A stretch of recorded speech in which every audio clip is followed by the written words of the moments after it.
तो पिछली बार हमने रोमियो की पत्री में 8वां अध्याय का 28वां पद में देखा था कि जो परमेश्वर को प्यार करते हैं उनके लिए सारी बातें मिलकर भलाई ही उत्पन्न करती है। और हम अक्सर कैसे पढ़ते थे उसको? सारी बातें मिलकर विश्वासियों के लिए भलाई ही उत्पन्न करती है। नहीं, ऐसा नहीं लिखा है, जो परमेश्वर को प्यार करता है। हमने बाइबल में करेक्शन करने की ज़रूरत नहीं पड़ी, अपनी समझ में हमें करेक्शन करना पड़ा। हमने देखा कि नहीं, परमेश्वर ने ये नहीं कहा कि सारी विश्वासियों के लिए, परमेश्वर ने कहा कि जो परमेश्वर को प्यार करते हैं उनके लिए। और फिर हमने यूहन्ना 14:15 में यीशु मसीह ने कहा कि यदि तुम मुझसे प्यार करते हो, क्योंकि रोमियो में कहा कि जो प्यार करते हैं उनके लिए सारी बातें मिलकर भलाई उत्पन्न करेगी। और कैसे पता चलेगा कि हम प्यार करते हैं या नहीं करते हैं? क्योंकि हमारे जीवन में कुछ बातें या कुछ घटनाएं अच्छी होती है ना, और कभी कभी कुछ बातें ऐसी भी होती हैं जो बहुत अच्छी नहीं होती। मैं सही कह रहा हूं? और हमारे जीवन में कभी कभी कुछ ऐसी बातें भी होती हैं जो बहुत बुरी होती है ना।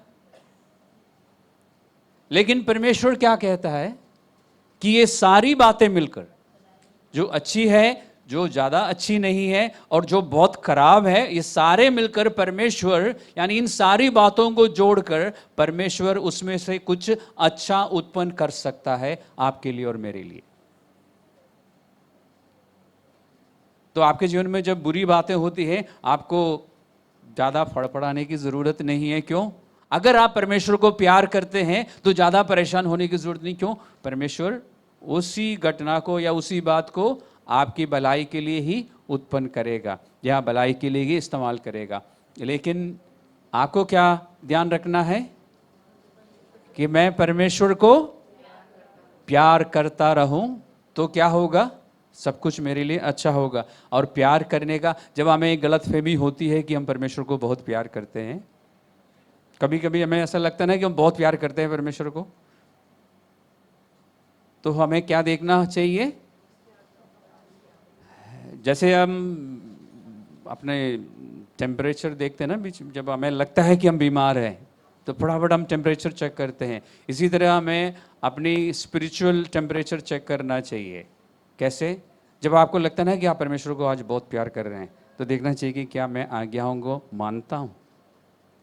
पता चलेगा।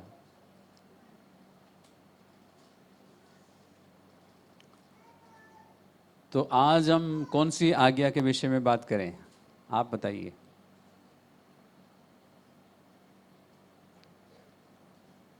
ऐसी कोई आज्ञा ढूंढे जो बहुत आसान हो और जिसमें हमें फायदा हो। 2 तीमुथियुस 3:16 में परमेश्वर का वचन हमारे लिए क्या है? लाभदायक है, इज प्रॉफिटेबल। हमें सिखाने के लिए, हमें समझाने के लिए और हमें सुधारने के लिए। To teach, to reprove and to correct, हमारे लिए लाभदायक है। तो एक ऐसी आज्ञा परमेश्वर की ओर से आप बताओ जो बहुत आसान है, जो बहुत ही सरल है। धन्यवादित रहना जो कि सबसे कठिन है। आप बताइए, धन्यवादी रहना या धन्यवाद करना आसान है? क्या हम हृदय की गहराई से धन्यवाद करते हैं परमेश्वर को? या वो तो तब होगा ना जब हम धन्यवादी हो। क्या हम धन्यवादी रहते हैं? Are we really thankful?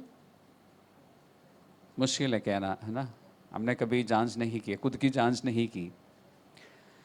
अगर आप धन्यवादी है तो नंबर 1, आप शिकायत नहीं करेंगे।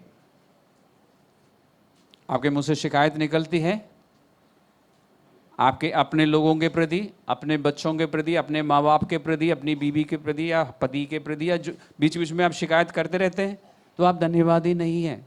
धन्यवाद है ही नहीं हमारे मन में। फिर धीरे धीरे वो परमेश्वर के लिए भी हम शिकायत करते हैं कि 1 साल से प्रार्थना कर रहा हूँ, नहीं हुआ। शिकायत हम करते हैं और हम परमेश्वर के भजन संहिता 103 मैंने आपको पढ़ने के लिए कहा था। वहाँ पे क्या लिखा था कि हे मेरे मन यहोवा को धन्य कह। आपकी आत्मा, ये विश्वासियों की बात बता रहा हूँ, अगर आपने नए सिरे से जन्म लिया है तो आपकी आत्मा परमेश्वर के आत्मा से जुड़ी हुई है, इसलिए वो परमेश्वर की रीति पर चलना चाहती है आपकी आत्मा। लेकिन आपका दिमाग जो है ज़रूरी नहीं है कि हमेशा परमेश्वर के अनुसार चलना चाहता हो। इसलिए दिमाग को कह रहा है कि हे मेरे मन, जहाँ से हम सोचते हैं, विचार करते हैं और फैसला लेते हैं, फिर तुरंत करते हैं, उस जगह को कह रहा है कि परमेश्वर को धन्य कहें, परमेश्वर की प्रशंसा कर। परमेश्वर की प्रशंसा करने के लिए थोड़ा सा सोचना पड़ेगा ना कि परमेश्वर ने किया क्या है, परमेश्वर है कैसा। थोड़ा सा 2-3 मिनट लगता है, तब परमेश्वर की प्रशंसा करते हैं। और जो कुछ मुझ में है, यानी मैं अपनी पूरी ताकत से, पूरे मन से परमेश्वर को धन्य कहूँ, यही लिखा ना उसमें। और उसके किसी भी उपकार को ना भूलूं। जब हम उसके उपकारों को स्मरण करना शुरू करते हैं तो हमारे मन में धन्यवाद आता है, हम धन्यवादी बन जाते हैं। लेकिन हमारे पास समय होता है स्मरण करने के लिए? तो थैंकफुल रहने के लिए परमेश्वर कहता है हम उस आज्ञा को मानते हैं। बाइबल में कहीं लिखा है कि धन्यवादी रहो, पहली थिस्सलुनीकियों 5वां अध्याय में लिखा है।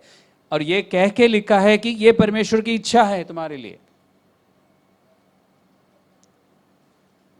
उसमें ये भी लिखा है सदा आनंदित रहो।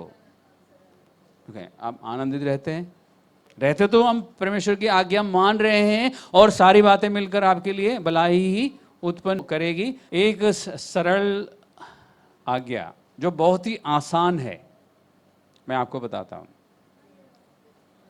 याद दिलाता हूं, आपको पता है, याद दिलाता हूं।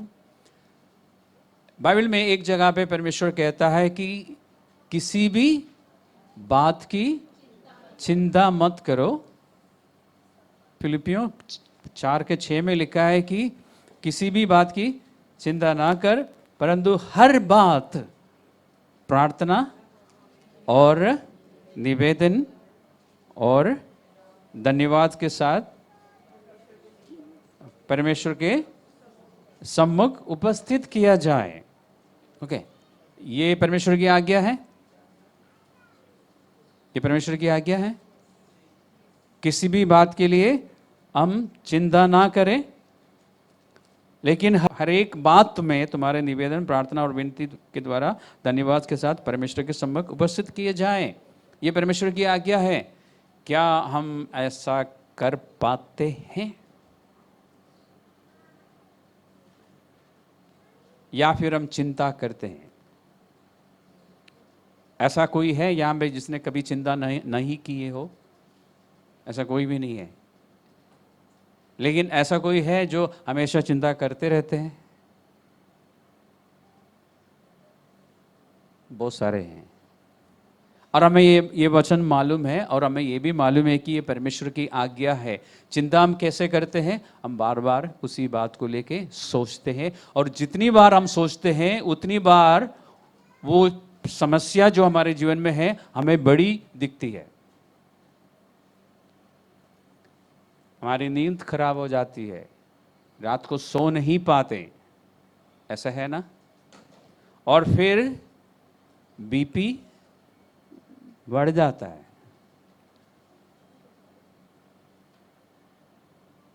है ना? मैं सही बता रहा हूं?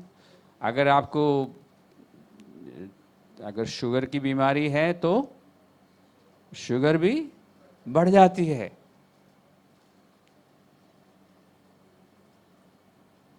मैं सही बता रहा हूं ना आपको? ओके। परमेश्वर क्या कहता है?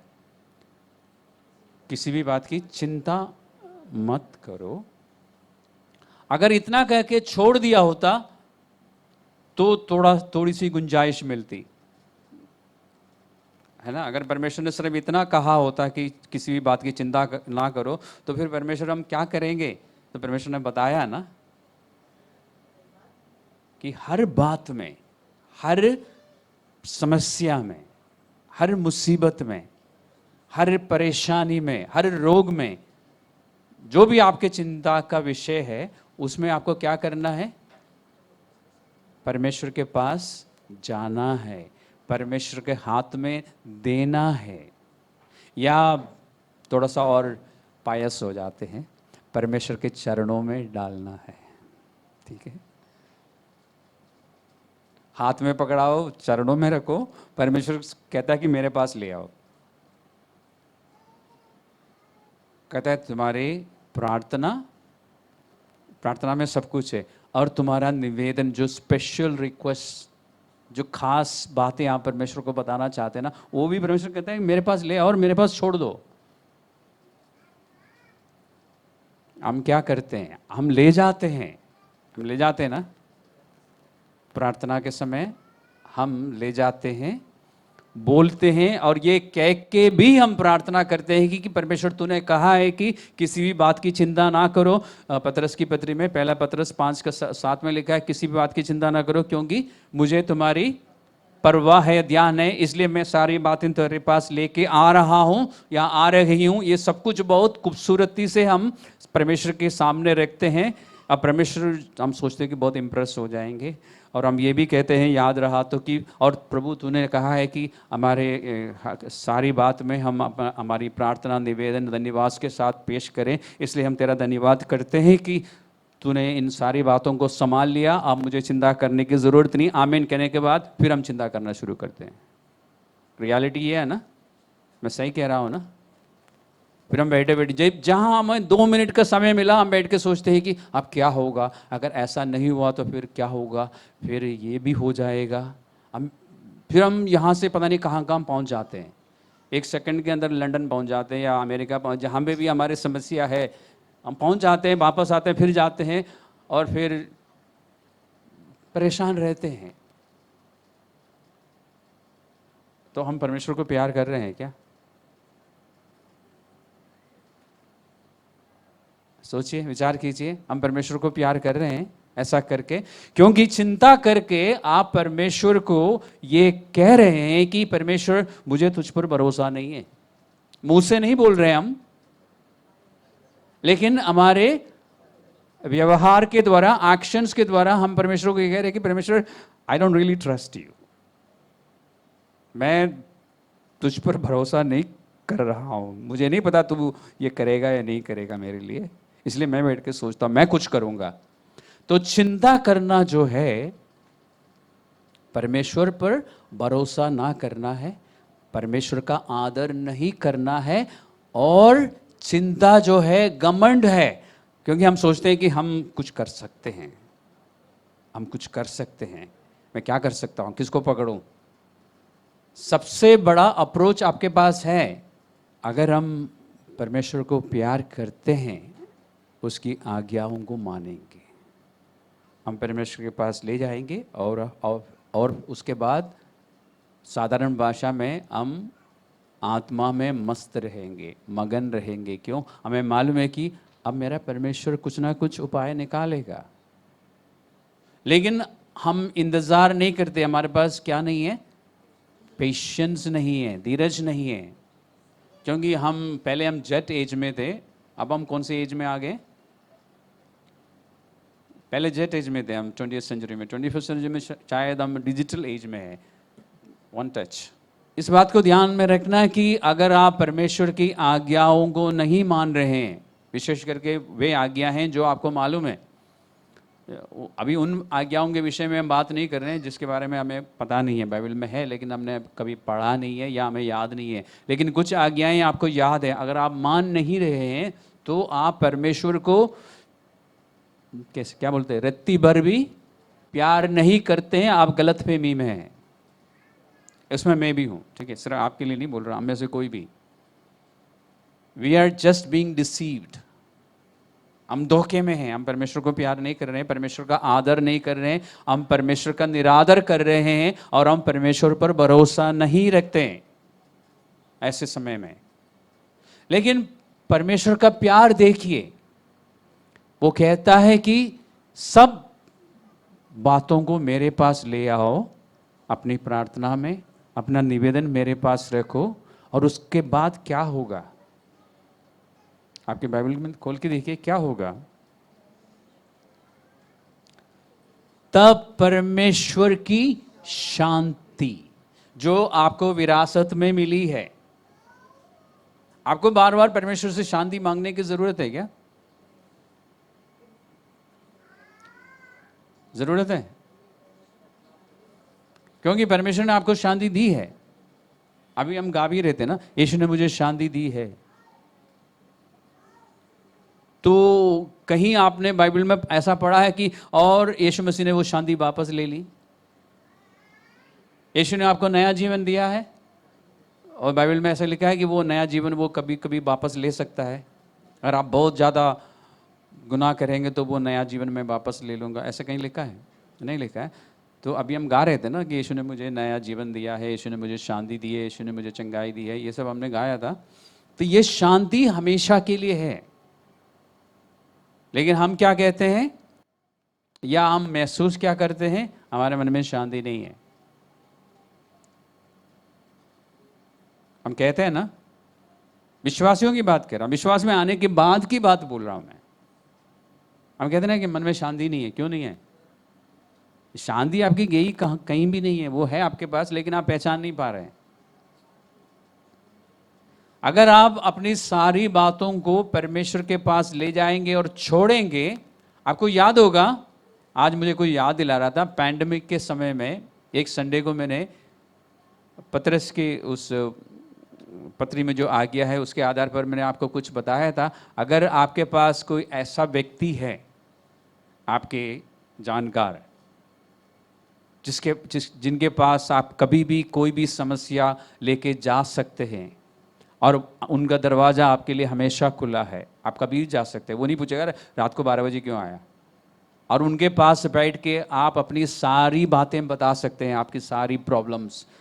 और सारी बातों को सुनने के बाद यदि वो कहता है कोई बात नहीं, तूने सारी बातें बता दी, आप आराम से घर चले जाओ, मैं संभाल लूँगा, तो आप उस पर तो भरोसा रखेंगे ना। एक इंसान पर आप इतना भरोसा कर सकते हैं, और उसने बोला कि मैं संभालूंगा, वो संभाल लेगा। याद है आपको? और मैंने आपको कहा था कि आप एक कागज़ ले लीजिए, छोटा सा कागज़ का टुकड़ा लीजिए, और उसमें आपकी सारी समस्याएं एक बार लिख लीजिए। और फिर मैंने आपसे क्या करवाया था, अब याद आ रहा है ना? मैंने कहा था इसको फाड़ दो, और जैसे आप उसको फाड़ रहे हैं समझ लो कि परमेश्वर ने संभाल लिया। और उसके बाद आप लोगों ने काम देखा था परमेश्वर का अपने अपने जीवन में। क्योंकि जब आप वचन के अनुसार कुछ काम करते हैं ना, तो तुरंत रिजल्ट आता है। आप वचन पढ़ के भूल जाएंगे तो कुछ नहीं होगा। ये वचन, ये जो रोमियो के पत्री में हमने अभी पढ़ा था, नहीं पढ़ा था, पिछले संडे पढ़ा था, 8:28 जो है, ये सबके लिए उपलब्ध है, लेकिन सब उसका लाभ नहीं उठाते। It is available to all believers, but not all believers avail it. ये सब विश्वासियों के लिए, सारे विश्वासियों के लिए ओपन है, सबके लिए उपलब्ध है, but not all believers avail it, although it is available to all believers. इसको लिख लीजिए, काम आएगा। इसको लिख लेना, काम आएगा। कभी ना कभी हवा से जब पन्ना पलटे तो आपको दिखाई देगा, अच्छा ये सबके लिए है, लेकिन सब इसका लाभ नहीं उठाता। ओके, मैं उठाऊंगा। बुद्धिमान कौन है? बुद्धिमान लोग कौन होते हैं विश्वासियों में? जो काम की बातों को पकड़ लेते हैं और उसको फिर तुरंत अपने जीवन में प्रैक्टिस करते हैं। तो हमारे चर्च में सारे बुद्धिमान लोग हैं ना? इस बात पर आपको मुस्कुराना चाहिए था। इतना सीरियस चेहरा लेके बैठना नहीं चाहिए था। मैं समझता हूँ कि इस चर्च में सभी बुद्धिमान हैं। परमेश्वर की बात जैसे समझ आती है वो पकड़ लेते हैं, फिर वो प्रैक्टिस करना शुरू करते हैं। तो ये सबके लिए है और सबको लाभ उठाना चाहिए। जब हम परमेश्वर की आज्ञा का पालन करते हैं तो परमेश्वर को प्यार करते हैं, परमेश्वर को आदर देते हैं, परमेश्वर पर भरोसा करते हैं। जब हम चिंता करते हैं तो बिल्कुल भी प्यार नहीं है परमेश्वर के लिए, बिल्कुल भी आदर नहीं है, और बिल्कुल भी भरोसा नहीं है। हम कहते तो है कि मुझे पूरा विश्वास है, नहीं जी, बिल्कुल भी नहीं है। ईमानदार हो जाइए और मान लीजिए कि आपके पास, आपके मन में, आपके हृदय में जरा सा भी विश्वास नहीं है। अगर आप चिंता कर रहे हैं तो जरा सा भी विश्वास नहीं है, क्योंकि आप आज्ञा नहीं मान रहे हैं। क्योंकि आज्ञा ना आप आज्ञा नहीं मान रहे हैं तो आप परमेश्वर पर भरोसा नहीं कर रहे हैं। आप फ्रीली परमेश्वर के हाथ में छोड़ नहीं रहे हैं, आप वापस ले रहे हैं। और परमेश्वर क्या कहता है, जब हम ऐसा करेंगे तो परमेश्वर की शांति जो सारी समझ से परे है, ये इंसान की समझ के बाहर है शांति, इसलिए तो शांति समझ नहीं आ रही है। इसलिए तो हम सोच रहे हैं कि मन में अशांति है। मन में अशांति नहीं है आपके पास शांति, लेकिन वो शांति आपको दिख नहीं रही है, आप महसूस नहीं कर पा रहे हैं। शांति आप छोड़ के कहीं नहीं चली जाती, क्योंकि परमेश्वर ने आपको दी है तो आपके पास है। वो शांति जो परमेश्वर ने आपको दी है, जब आप सारी बातों को परमेश्वर के पास ले जाके उसके कदमों में छोड़ के या हाथ में पकड़ा के, क्योंकि हम प्रार्थना करते समय कई बार बोलते ना कि परमेश्वर हम तेरे हाथों में, देख हम बोलते तो है, फिर तुरंत हम वापस अब नहीं लेंगे। हम आज तक हमने जो किया किया, आज के बाद ध्यान रखना कि जैसे परमेश्वर तेरे हाथ में छोड़ दिया, उसके बाद हाथ खींच लेना वापस और हाथ बांध लेना, कहीं दोबारा हाथ निकल ना जाए उठाने के लिए, ठीक है।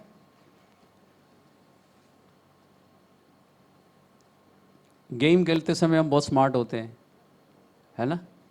अलग अलग गेम्स जो हम पिकनिक में खेलते हैं, हम बहुत समझदारी के साथ खेलते हैं, है ना। ऐसे ही परमेश्वर को दे दिया और हाथ खींच लेना और ऐसे रख लेना, अब दोबारा नहीं, अब परमेश्वर संभाल लेगा। तब परमेश्वर की शांति जो आपकी समझ के बाहर है, आपको क्या करेगा, आपके हृदय को और आपके विचारों को मसीह यीशु में सुरक्षित रखेगी। आपके विचार, चिंता कैसे करते हैं, विचारों से करते हैं, है ना। आपके विचारों को वो शांति संभालेगी। कब, जब आप परमेश्वर को पूर्ण रूप से देंगे। ऐसा लिखा है ना, ऐसा लिखा है आपकी बाइबल में, सबकी बाइबल में देख लीजिए। क्या ऐसा तो नहीं कि मैं बोल रहा हूं। जब तक आप ये काम नहीं करेंगे ना, आप उस शांति को महसूस नहीं कर सकते। आपके पास शांति है, परमेश्वर ने दी है, कहीं नहीं जा रही है, लेकिन उसका लाभ, उसका फायदा आपको नहीं मिल रहा है। तो परमेश्वर के वायदों को, परमेश्वर की प्रतिज्ञाओं को अपने जीवन में कैसे लागू करना है, या उसका फायदा कैसे उठाना है, या उसका आनंद कैसे लेना है, इस एक उदाहरण से हमें पता चल जाता है। इसी तरह परमेश्वर की जो भी आज्ञा आपको मालूम है, आप करना शुरू कीजिए, सारी बातें मिलकर आपके जीवन में भलाई ही उत्पन्न करेगी। आप देखना चाहते हैं ना, भलाई हमेशा देखना चाहते हैं ना, तो परमेश्वर ऐसा करेगा। फिलिपियों 4:6 और 7 हमने देखा अभी, यहाँ से हमें पता चलता है, और भी जगहों में जाए तो हमें पता चलेगा कि परमेश्वर की आज्ञाओं का पालन कैसे करना है। अभी तो हमने सिर्फ एक उदाहरण देखा। इस तरह परमेश्वर की जो जो बातें आपको मालूम है, आप करते जाइए और आपके जीवन में भलाई होगी। जैसे मैंने शुरुआत में कहा ना, कुछ बातें अच्छी नहीं होती हमारे जीवन में, कुछ बातें बहुत बुरी होती है, और कुछ बातें बुरी होती है, कुछ बातें अच्छी होती है। लेकिन परमेश्वर क्या करेगा, इन सारी बातों को जोड़कर एक भलाई आपके लिए करेगा। परमेश्वर ने यह गारंटी नहीं दिया कि हमेशा सब कुछ आपके जीवन में अच्छा होगा, ऐसा नहीं लिखा है। कुछ अच्छा होगा, कुछ बुरा होगा, लेकिन परमेश्वर उन सारी बातों को मिक्स करके भलाई उत्पन्न करेगा उसमें से। और एक और परमेश्वर का वायदा है, अगर आप 6 में, पद 6 में जो लिखा है आप करेंगे, तो जो 7 में लिखा है आपके साथ होगा। ओके, तो 6 पहले आता है, 7 पहले आता है,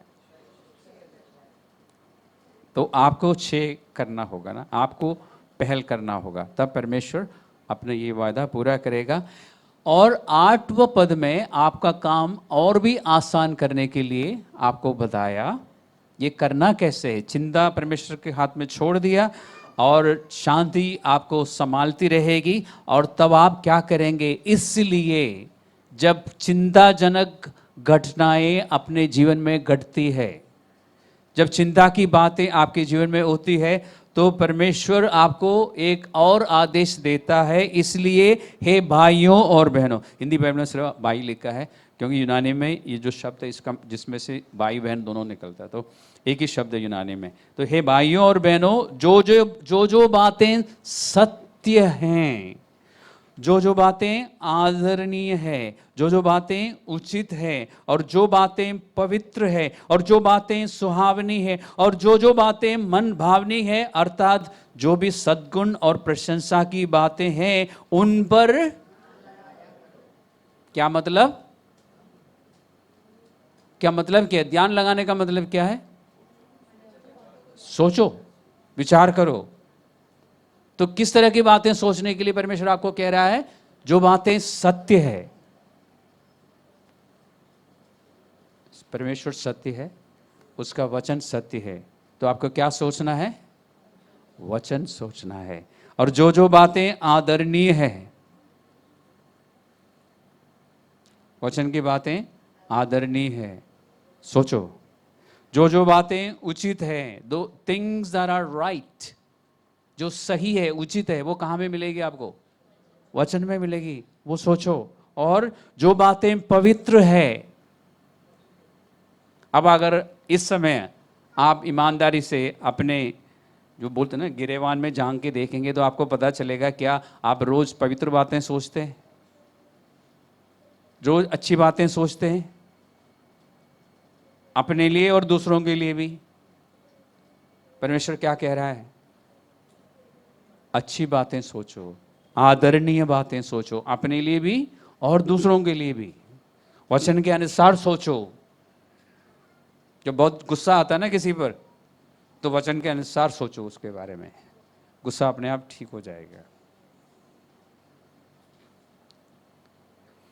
तो जो बातें सत्य है, जो बातें आदरणीय है, जो बातें उचित है, जो बातें पवित्र है, और जो बातें सुहावनी है, और जो बातें मन को शांति दे सकती है, वो सब सोचो बैठ के। वो सारी बातें कहाँ मिलेगी आपको? पवित्र शास्त्र में मिलेगी। उसके लिए क्या करना होगा? पढ़ लीजिए और सोचिए, परमेश्वर की बातों के विषय में सोचिए। जैसे आप भजन 103 निकाल लीजिए, उसमें लिखा ना कि वो सारी रोगों को या सारी बीमारियों को चंगा करता है। सोच के अच्छा लगता है। भजन 103 आश्वासन देता है परमेश्वर की ओर से, वायदा है कि वो सारे पापों को क्षमा करता है। ये जानकर कितने लोगों को दुख हुआ? किसी को दुख हुआ ये जानकर कि परमेश्वर आपके सारे पापों को क्षमा करता है? इसमें ऐसे ही लिखा ना, ये नहीं लिखा ना कि वो क्षमा करेगा 1 साल के बाद। क्या लिखा है? क्षमा करता है। ये वर्तमान में अभी परमेश्वर करेगा, ये नहीं कि 1 साल के बाद, अभी। और करता है, ए स्टेटमेंट ऑफ ट्रूथ, जो कि हमेशा के लिए है।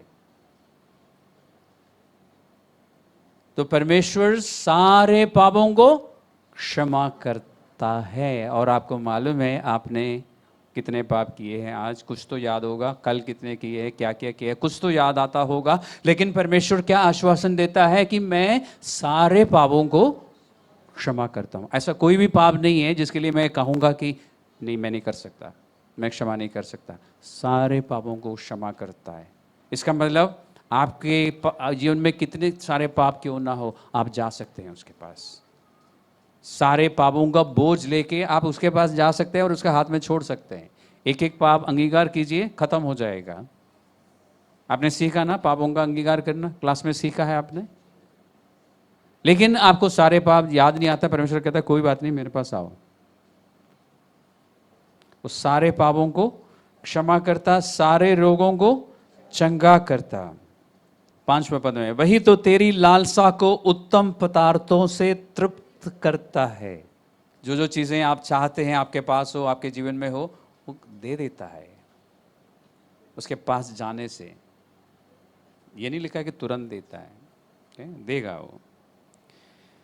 जिससे तेरी जवानी उकाब के समान नहीं हो जाती है। यहोवा सब पिसे हुओं के लिए धर्म और न्याय के काम करता है। जब आपको लगता है ना कि मैं बहुत पिसा हुआ हूं, यानी मेरे जीवन में बहुत तनाव है, बहुत डिप्रेशन है, या बहुत ऑप्रेशन है, सारे लोग मुझे परेशान कर रहे हैं, ऑफिस में, घर में, हर जगह तनाव ही तनाव है, सब मिलके मुझे क्या इतना परेशान कर रहे हैं कि मन करता है यहां से भाग जाऊं।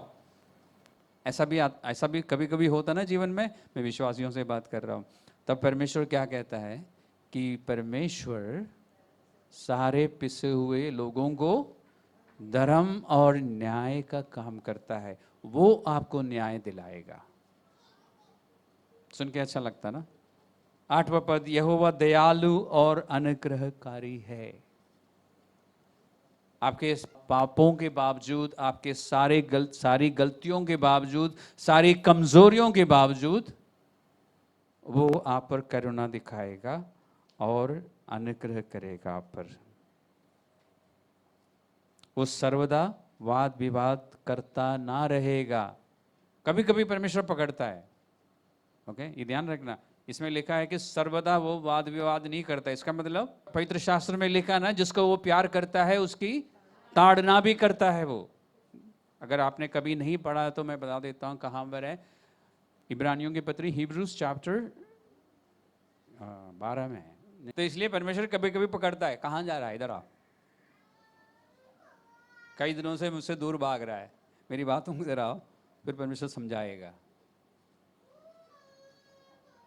लेकिन वो हमेशा नहीं करता, हमेशा आपको डांट नहीं मारेगा, आपकी प्रार्थनाओं को सुनेगा, आपकी परेशानियों को देखने के बाद आप पर करुणा दिखाएगा।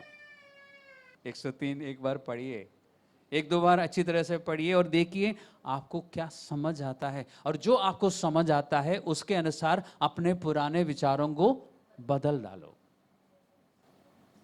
तब परमेश्वर की शांति आपके जीवन में काम करेगी और परमेश्वर की जो आज्ञा आपको मालूम है। आज के बाद मैं कहता हूं, इस चर्च के किसी भी व्यक्ति को चिंता नहीं करना चाहिए। चिंताजनक बातें, घटनाएं घटती है आपके जीवन में तो तुरंत प्रार्थना करो, परमेश्वर के पास ले जाओ। और ये फिलिपियों 4:6-7-8 आप लिख के रखना। चिंता उसके आगे लिख लेना, फिलिपियों 4:6-7 और 8। तुरंत बाइबल खोल के पढ़ लेना। उसके बाद जब चिंता की बात आती है तो तुरंत ये पढ़ लेना, परमेश्वर के पास छोड़ देना और हाथ खींच लेना। ये याद रहेगा ना। फिर लेकिन क्या है, थोड़ी देर के बाद फिर वो बात ध्यान में आएगी। तब आप क्या करेंगे, फिर परमेश्वर के पास छोड़ेंगे। परमेश्वर मुझे नहीं चाहिए, मैं नहीं रखूँगा, तू ही संभाल। थोड़ी देर के बाद, आधा घंटे के बाद फिर आएगा, परमेश्वर के पास वापस छोड़ दीजिए। कुछ समय के बाद फिर नहीं आएगा। कुछ लोगों के साथ तो पहली बार ही आप छोड़ देंगे, आपके पास, आपके जीवन, आपके मन में वो बात दोबारा नहीं आएगी। लेकिन कुछ लोगों के साथ ऐसा है कि बार बार कोशिश करता है। तो जितनी बार आपके पास वापस वो चीज़ आ रही है उतनी बार आप वापस परमेश्वर के पास छोड़ेंगे। एक दो बार कोशिश करने के बाद बंदे को समझ आएगा, मतलब जो आपको परेशान करता है उसको समझ आएगा कि दाल यहाँ पर नहीं गलेगी, तो पीछे हटेगा। बंदे का मतलब आप समझ गए ना मैं किसके बारे में बोल रहा हूँ। ओके, प्रैक्टिस करके देखिए। इस तरह परमेश्वर का एक एक वायदा हमारे जीवन में पूरा होगा। इन वायदों को सिर्फ याद करने से पूरा नहीं होगा, इन वायदों के अनुसार हमें जो कुछ भी करना है कर लेना चाहिए। रोमियो 8:28 में परमेश्वर ने वायदा किया कि जो परमेश्वर को प्यार करते हैं, हम कैसे प्यार करेंगे, उसकी बातों को मानते हुए। और वो क्या आज्ञा देता है, चिंता मत करो, मेरे पास लेके आओ प्रार्थना और निवेदन धन्यवाद के साथ। धन्यवाद क्यों? क्योंकि हमें मालूम है कि वो हमारी प्रार्थना को सुनकर कुछ ना कुछ हल निकालेगा, हमारी समस्या से हमें बाहर निकाल लेगा। इस तरह परमेश्वर की कोई भी प्रतिज्ञा जो आपको मालूम है, आप प्रैक्टिस कीजिए और फिर देखिए आपके जीवन में शांति बनी रहेगी और शांति जो है परमेश्वर के आपको संभालती रहेगी। फिर जैसे रीना ने शुरुआत में कहा ना, हमें इधर उधर भागने की ज़रूरत नहीं है, हमें एक ही जगह, हमारे पास एक ही जगह है भागने के लिए, वहीं हम भागते रहेंगे उसी परमेश्वर की ओर। आज के बाद या आज से, अभी से हम चिंता नहीं करेंगे, हम प्रार्थना करेंगे, परमेश्वर के पास छोड़ देंगे और फिर हम धन्यवादी रहेंगे और आनंद मनाएंगे इस उम्मीद के साथ कि बहुत जल्दी परमेश्वर इस समस्या का समाधान लेके आएगा। ऐसा करेंगे ना आप?